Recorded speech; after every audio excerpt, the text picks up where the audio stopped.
días, bienvenidos a un programa más de debate político, tesis y antítesis. Estamos ya con la compañía de los asambleístas Virgilio Hernández y Luis Fernando Torres. Con ellos esta semana abordaremos o haremos una evaluación de los 7 años de gestión del presidente de la República, Rafael Correa, y por supuesto de su anuncio de apoyar una reforma a la Constitución a través de la enmienda para dar paso así a la reelección indefinida. Yo soy Belkis Sánchez y por los próximos 30 minutos estaré moderando este debate político. Como cada semana llegamos hasta sus hogares gracias a la señal abierta de la Televisión Legislativa del Ecuador por los canales 42 en Quito, 22 en Guayaquil, 27 en la ciudad de Cuenca. También por internet a través de envivo.asambleanacional.gov.es. Agradecemos por la reproducción de tesis y antítesis por parte de la red de canales comunitarios regionales del Ecuador asociados SECREA y el portal de noticias ecuadorenvivo.com. Es así como iniciamos. El sábado 24 de mayo, la Asamblea Nacional recibió al primer mandatario, Rafael Correa, quien rindió el informe a la Nación. Se refirió a sus 7 años como jefe de Estado y dio cuenta de los logros avanzados y las deudas pendientes. Vamos a ver a continuación un video informativo.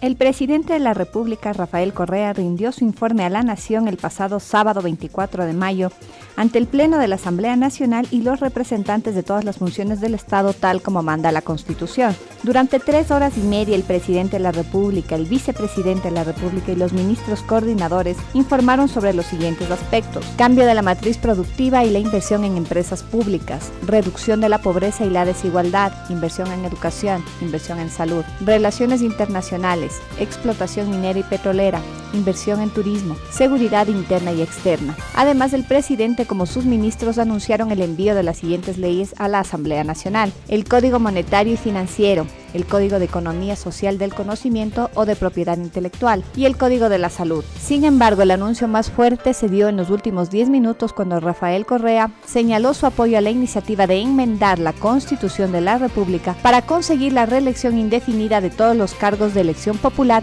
a través de una enmienda constitucional. Que sea el pueblo ecuatoriano el que, con toda libertad, elija la continuidad o alternancia de sus dirigentes, dijo el jefe de Estado. Además, indicó que su decisión de una nueva candidatura presidencial depende de lo que se defina al interior de Alianza País y las condiciones previas a la elección de 2017. Siempre es necesario recordar a nuestros asambleístas que tienen 2 minutos cada uno en este bloque para esgrimir sus criterios respecto del tema que abordamos esta semana. Asambleísta Torres, iniciamos con usted. ¿Hay temor respecto de este anuncio? Bueno, de ninguna manera. Si se le permite al pueblo pronunciarse y que sea el pueblo el que diga si vamos o no a una reelección consecutiva e indefinida, no habría ningún problema ni temor. La preocupación radica en el hecho de que, al parecer, se trataría de impulsar el cambio constitucional evitando o eludiendo la voluntad popular. En otras palabras, instrumentando este cambio constitucional para la reelección inmediata y consecutiva al interior de la Asamblea.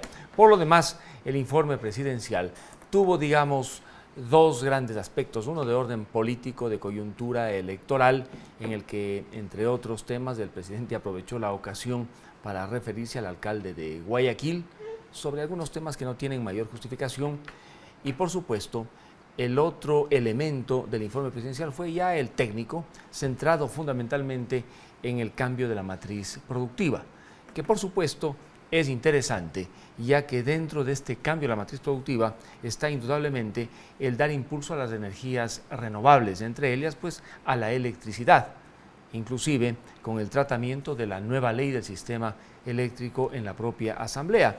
Ley que en la práctica básicamente va a incorporar los viejos vicios del antiguo INESEL, que existió antes de 1996, al centralizar completamente la rectoría, el control y prácticamente la gestión misma en la generación, distribución y transmisión de energía eléctrica en el país.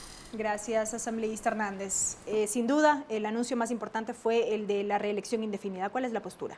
A ver, creo que el elemento central que se presentó el 24 de mayo fue el pedido del presidente de la República para desarrollar el proceso de enmienda, pero no fue el único, y yo sí creo que es importante reiterar que el presidente de la República, en su informe a la Nación, informe de este primer año del segundo periodo, hizo un recuento de lo que han significado los cambios de lo que era el Ecuador antes del 2007 y lo que es el Ecuador de hoy. Cambios fundamentales en cuanto a lo que tiene que ver con la inversión pública, por ejemplo, lo que tiene que ver con la construcción de grandes obras de infraestructura que nos permite ahora poder sí señalar que estamos caminando hacia el cambio de la matriz energética, el cambio de la matriz productiva. Vea que las grandes centrales hidroeléctricas que ahora se están haciendo, no es que ahora se están planificando, no es que ahora se nos ocurrieron a este gobierno, eran obras que estaban previamente planificadas, pero que no se las hacía porque, por ejemplo, no construir las grandes centrales permitía ganancias extraordinarias a los grupos que proveían la electricidad en el país, con un modelo además que permitía que la tarifa que se nos ponga a los ecuatorianos era la más alta, ¿sí? La más alta que se tarifaba en el momento de mayor consumo que teníamos los hogares y también en general el país. Creo yo además que quedó en claro las grandes inversiones que se han hecho en educación, en salud, todo lo que ha sido la apuesta del gobierno por la inversión en el talento humano, en la construcción de universidades, en el aporte a las universidades y lo que ha significado eso para los ecuatorianos y ecuatorianas. Y por eso me parece que es importante señalar que las condiciones son completamente diferentes, que unas eran las condiciones en Montecristi en el 2008, que veíamos prácticamente de una década precedente, en la que habían existido por lo menos 7 gobiernos y al menos 10 presidentes, si nosotros queremos ver así. En cambio, lo que hemos podido ver en estos 7 años es radicalmente distinto. Son condiciones diferentes, por lo tanto, creo que hay condiciones para poder mirar y analizar lo de la reelección. Gracias, asambleísta Torres. Bueno, el tema eléctrico indudablemente es uno de los temas centrales, especialmente con motivo de la discusión de esta ley en la Asamblea. Indudablemente que antes de existir el modelo marginalista para la fijación de los precios, y ello pues evitaba o impedía que tengamos una tarifa única. Con la nueva ley vamos a tener una tarifa única. Con la aplicación de la ley que va a ser derogada, una ley que fue aprobada en 1996, este gobierno, con esa ley que tanto se critica, ha logrado ejecutar, como dice Virgilio, 8 proyectos que le van a permitir al Ecuador tener 2.822 megavatios más. Con la vieja ley. Con la nueva ley, ¿qué se va a hacer? Es la gran pregunta. Si bien tiene algunos aspectos positivos en este cambio de la matriz energética y sobre todo para darle una nueva dimensión al sector eléctrico ecuatoriano, pensando también a futuro con las ofertas que ahora hay de las cocinas de inducción, lo importante es saber cómo va a cambiar el país de esta manera. En el informe presidencial, indudablemente que se presentaron los números en azul, no se presentaron los números en rojo. En el tema de la seguridad ciudadana, por ejemplo, yo creo que no se ha hecho o no se ha logrado hacer lo que esperan los ciudadanos. La delincuencia día a día le acosa al ciudadano de la calle, la delincuencia organizada está más fuerte que antes y claro, ese a mi modo de ver es uno de los talones de Aquiles del régimen, el no haber logrado generar las condiciones de seguridad que necesitan indudablemente los ciudadanos.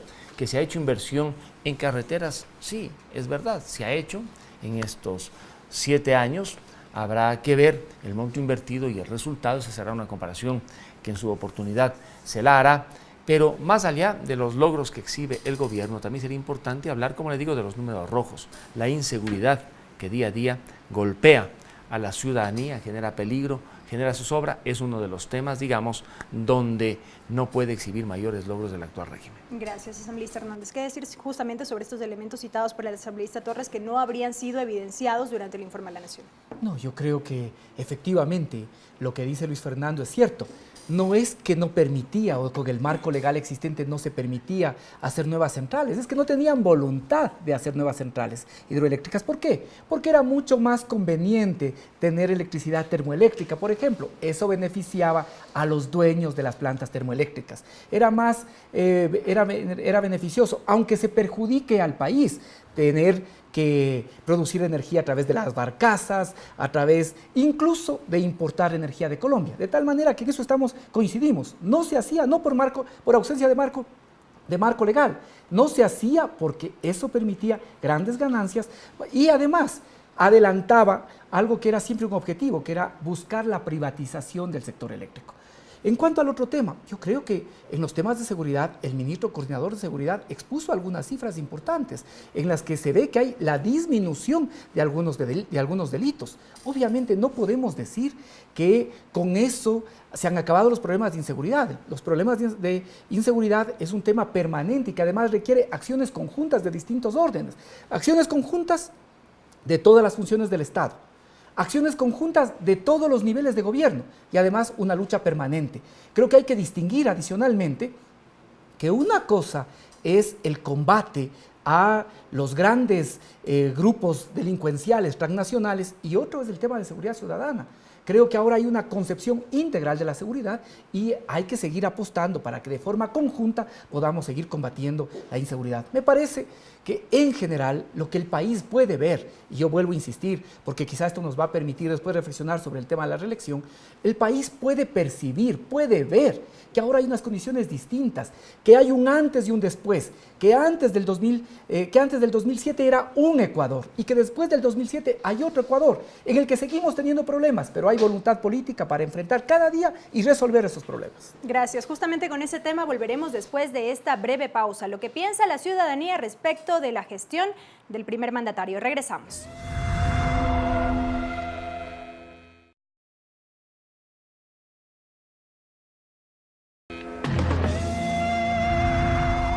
Estamos de regreso, amigos, con su programa de debate político Tesis y Antítesis con los asambleístas Virgilio Hernández y Luis Fernando Torres. El tema que analizamos, la enmienda constitucional.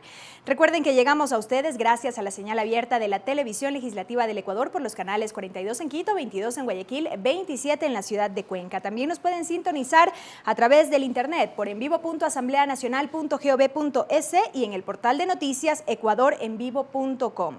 Veamos a continuación cómo evalúa la ciudadanía la gestión presidencial. ¿Será suficiente para aspirar a la reelección?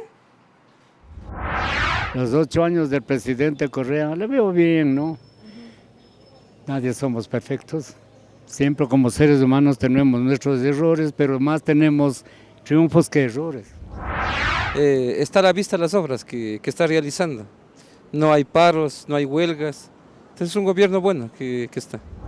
Los 8 años de gobierno que está, lo que yo he visto es que hemos tenido que pagar muchísimos impuestos. Lo positivo que se ha construido las carreteras, que han cobrado a los empresarios que no pagaban antes todos los impuestos como era debido. Ha hecho muchas cosas, por ejemplo, como le digo, se ha preocupado de las personas pobres en parte y en otra en la educación. Ha sido muy buena en esa parte, porque otros presidentes no se han preocupado en eso. Los 8 años del presidente Correa, término medio. ¿Por qué? Porque ha pisoteado el honor del Ecuador, que es la democracia y la libertad. Yo creo que ningún presidente ha hecho lo que él ha hecho respecto a la vialidad en todo el país, la salud. El gobierno está muy bien, adelanto muy bien. Solo la forma de tratar a la gente y las sabatinas no me gusta. Es mucho dinero que se gasta pudiendo hacerlo en otras obras. Bien, asambleísta Torres, ¿qué lectura hacer de estos criterios? Bueno, y yo no puedo adoptar una actitud sectaria y decir que en 8 años nada se ha hecho o todo está mal. Algo bueno indudablemente se habrá hecho en el tema educativo, por ejemplo, con la construcción de las unidades del milenio, indudablemente que se ha provocado una gran transformación en algunas zonas del país, en materia de vialidad, por supuesto, inclusive en la construcción de algunas obras de generación eléctrica que se han logrado ya cristalizar. Pero sí me preocupa, como dije antes, el tema de la inseguridad ciudadana. La delincuencia día a día se fortalece, crece y no hay forma de combatirla ni contrarrestarla. El otro tema es el empleo a nivel privado. No se encuentra en los últimos años altos índices de generación de empleo en el sector privado. En otras palabras, allí hay una especie de estancamiento. Se han creado empleos en el sector público, es verdad, los sueldos han aumentado. Y en el sector privado, ¿cómo está la situación? Una de las entrevistadas se quejaba de los impuestos, de los tributos, y es verdad. han subido exageradamente. ¿Elementos que pondrían en riesgo la aceptación de la ciudadanía respecto de esta propuesta de reelección indefinida? Claro, esos son temas sensibles porque a la gente le interesa la seguridad, le interesa el empleo, le interesa la estabilidad económica que se ha mantenido, aunque ahora se anuncia la emisión del dólar electrónico, que habrá que conocer cuál es el fundamento, la dimensión y la proyección. Otro de los temas que indudablemente preocupa es el internacional. No estamos en la Alianza del Pacífico, no hemos logrado articular acuerdos comerciales con Estados Unidos, el acuerdo comercial con Europa, unas veces dicen que pronto se suscribirá, otras veces dicen que se va a demorar. Y ello finalmente genera una serie de perjuicios a la economía nacional y a los propios ciudadanos. Veamos lo que ocurre con un colombiano que quiere ir a Europa. Le dan la visa por mucho más tiempo que le dan la visa a un ecuatoriano. Y en pocos meses más, los colombianos ingresarán a Europa sin visa y los ecuatorianos necesitaremos de visa. A Estados Unidos, a un colombiano le dan visa por 10 años. A un ecuatoriano que tiene suerte de conseguir la visa le dan por 5 años.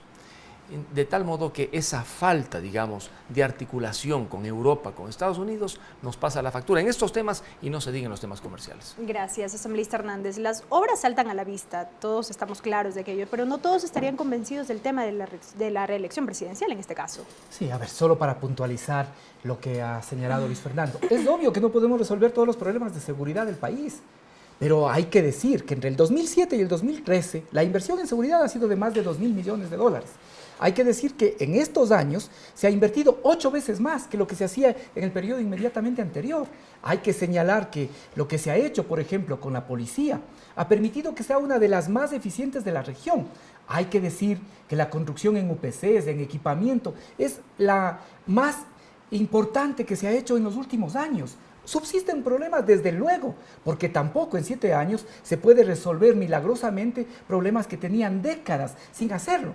Creo yo que la ciudadanía sabe esto, sabe que no hacemos milagros, pero sabe que al mismo tiempo hay voluntad política para cambiar los problemas del país. Y por eso, creo yo que ahora esta discusión sobre la enmienda, sobre la posibilidad de la reelección, es una discusión que tiene que ser del país, tiene que ser una discusión nacional. Yo creo que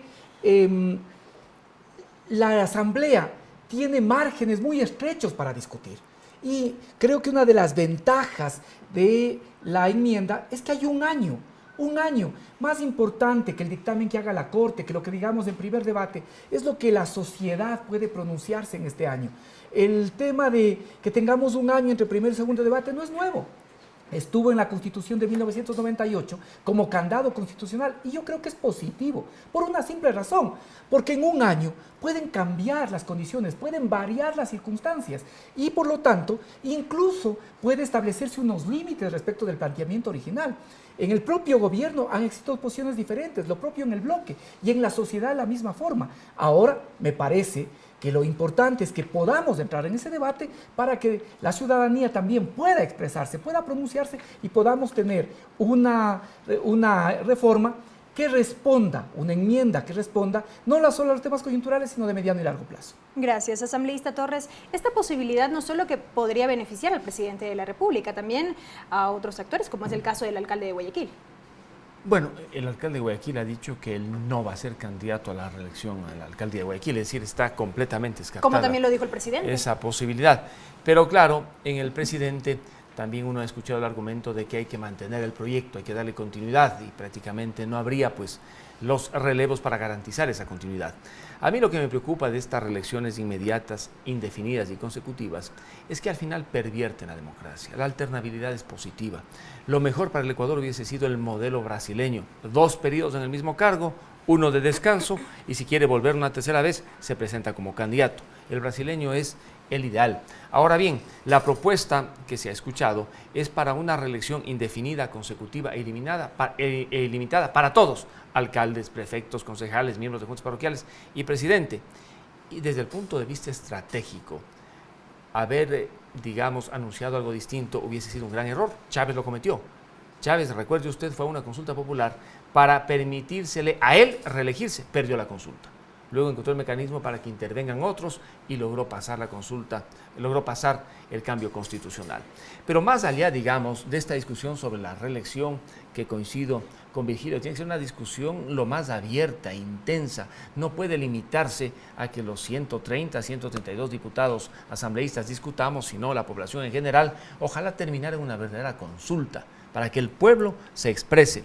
En todo caso, en estos años, una de las características que muchísimo ha molestado a los ciudadanos tiene que ver con las características de la legislación. Tenemos una legislación demasiado punitiva, controladora, vigilante del ciudadano, y no se diga impositiva y tributaria. Y otro de los temas sobre los cuales hay que hablar y con fuerza es el tema de la justicia. Si bien hay cambios, nuevos edificios, nuevos sistemas, algunos procesos van a cambiar sustancialmente, esa independencia por la que tanto hemos luchado quienes practicamos la profesión, no se la ve. La politización de la justicia está latente. La judicialización de la política sigue viva. Esos males que debieron haber desaparecido no han desaparecido y allí hay que trabajar muchísimo. Gracias, asambleísta Hernández. ¿Por qué no intentar la consulta popular? Son mecanismos y posibilidades que están planteadas en la Constitución. La Constitución señala en el artículo 441 el camino de la enmienda, en el 442 el camino de la reforma, y es a la Corte a la que le toca discernir si es una u otra vía. Ahora, las dos tienen cosas positivas y tienen cosas negativas. Las dos tienen diferentes alcances. Yo sostengo que la enmienda es una reforma de la Constitución, pero más acotada, mucho más sencilla, porque puede y tiene mayores condicionamientos. No tiene que afectar a la estructura fundamental del Estado, no puede modificar el procedimiento de reforma constitucional, no puede limitar ni derechos ni garantías. Son, entre algunas de los elementos, las condiciones de la enmienda. En cambio que la reforma únicamente no puede afectar derechos y garantías y no puede modificar el procedimiento de reforma a la Constitución, por lo tanto es mucho más amplio. Me parece que una ventaja de la enmienda es que permite una mayor serenidad en el análisis. La Constitución tiene, la reforma a la Constitución tiene una repercusión que trasciende en el tiempo y por lo tanto es adecuado que se pueda reflexionar todas y cada una de las reformas que se realicen. Por eso el tiempo de un año me parece importante. En ese año pueden modificarse las condiciones coyunturales y puedes llevar a un análisis diferente del que en este momento se plantea.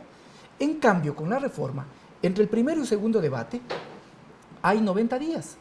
Y además, después tiene que haber inmediatamente un referéndum en 45 días.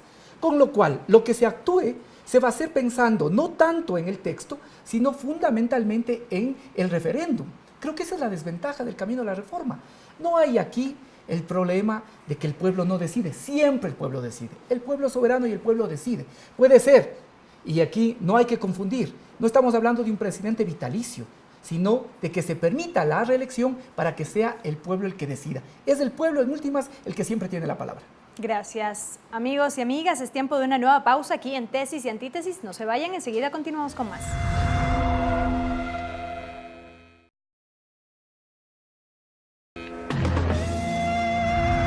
Continuamos con más de Tesis y Antítesis. Recuerden que pueden sintonizar la televisión legislativa del Ecuador por los canales 42 en Quito, 22 en Guayaquil, 27 en la ciudad de Cuenca y nos pueden seguir también por internet a través de envivo.asambleanacional.gov.es.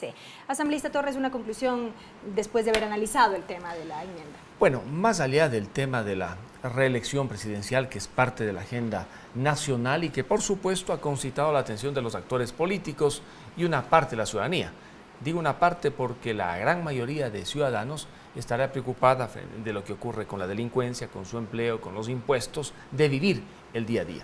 Más allá de todo ello, en el informe presidencial temas rescatables para el debate son aquellos que tienen que ver con la matriz productiva y la matriz energética y sobre los cuales debemos indudablemente en este foro y en otros hacer los desarrollos necesarios. Está de por medio el Yasuní ITT, se va a explotar. No va a haber consulta, el CNE así lo decidió, pues ¿qué se ha hecho? ¿En cuánto tiempo estarían ya prácticamente los trabajos debidamente avanzados? ¿Cuál es el nivel de protección en el Parque Nacional Yasuní? ¿Qué está pasando con Pungarayacu, que es un campo aún más grande que el Yasuní ITT? La inversión que debía hacer la empresa norteamericana, a la cual se le concedió ¿Hasta cuánto ha llegado? Esos son los temas que debemos debatir. Y por supuesto, el eléctrico. No solamente con motivo de las cocinas de inducción que vamos a tener que comprar los ecuatorianos, sino por los alcances que tiene.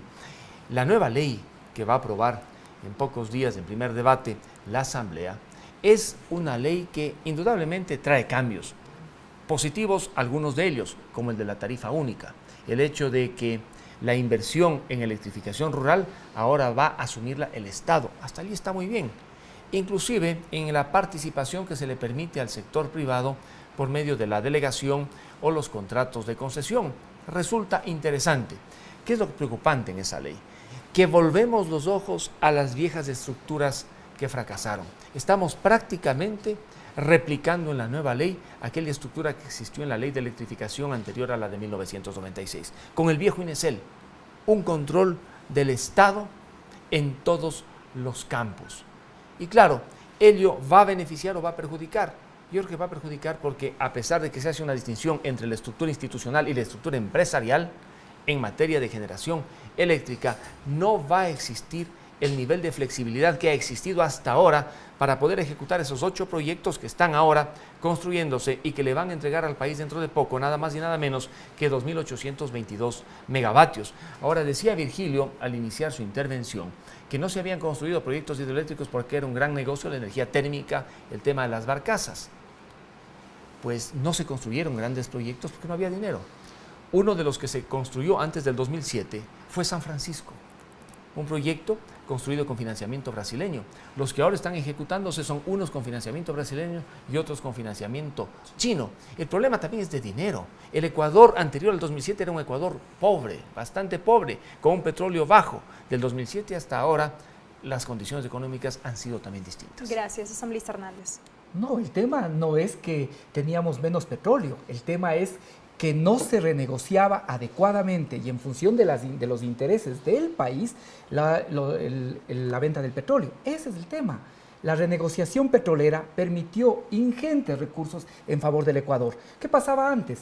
Que de cada $100, 80 se llevaban a las transnacionales, 20 se quedaba en el Ecuador. Ahora es completamente inverso. Eso es lo que ahora permite que se hagan grandes obras y que podamos también, de alguna manera, sembrar el petróleo. Y que ese petróleo nos permita ir hacia algo más importante, que es el cambio de la matriz energética y el cambio de la matriz productiva. Sin esto no hay posibilidades de transformación ni hay posibilidades de desarrollo. Lo de la matriz energética no solo es las nuevas centrales hidroeléctricas, tenemos también ahora por primera vez un parque que permite aprovechar la energía del viento, por ejemplo, para generar electricidad. Esto no existía, ahora se está haciendo.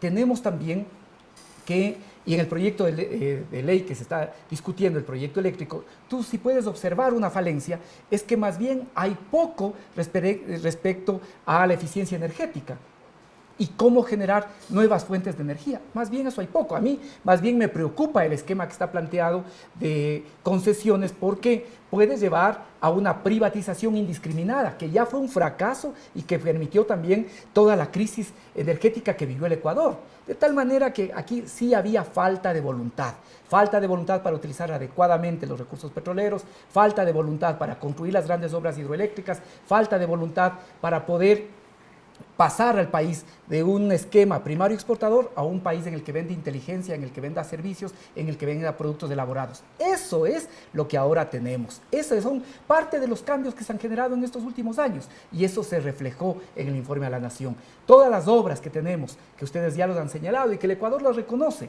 pero además también lo más importante, que se están sentando las bases para un tipo de desarrollo diferente.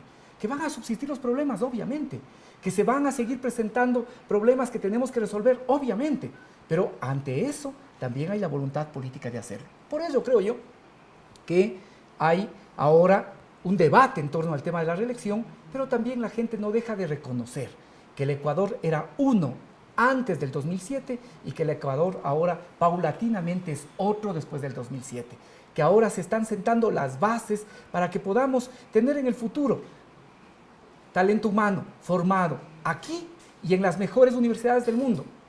Esto lo hacen pocos países. la inversión per cápita que tenemos nosotros como país es más alta en términos de, por ejemplo, inversión en talento humano, es más alta que la que hacen gobiernos como el de Brasil, que obviamente con lo que tenemos diferencias enormes. Entonces, todos estos temas aseguran que en el Ecuador del futuro podamos también tener inteligencia incorporada y podamos, sobre todo, pensar de manera distinta el desarrollo. Por todo eso, creo yo que hay condiciones diferentes para poder discutir el tema de la reelección.